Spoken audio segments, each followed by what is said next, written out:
Pemirsa, menjadi ikon Kota Palembang, Benteng Kuto Besak Palembang akan ditutup pada pukul 10 malam dan selanjutnya dilakukan penjagaan oleh Satpol PP Kota Palembang.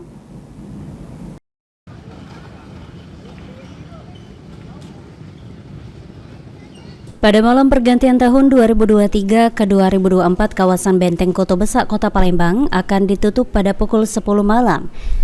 Disampaikan oleh Charlie Panggarbesi, Kepala Bidang Bina Ketertiban Umum dan Ketentraman Masyarakat Satpol PP Kota Palembang. Nantinya pihak Pol PP akan memfokuskan penjagaan di kawasan BKB, lantaran untuk pengunjung BKB akan dibatasi hingga pukul 10 malam dan akan dilakukan penjagaan hingga malam pergantian tahun.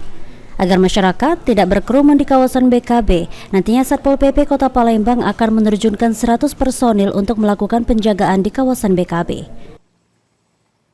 Khususnya untuk malam tahun baru nanti dari Pol PP itu konsentrasinya adalah penjagaan di kawasan BKB, karena nantinya sesuai dengan surat edaran terdahulu untuk pengunjung di kawasan BKB tetap sama, hanya sampai dengan pukul 22.00.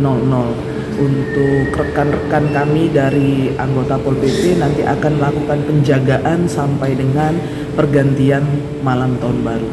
Untuk yang kita turunkan nanti ada berapa personil?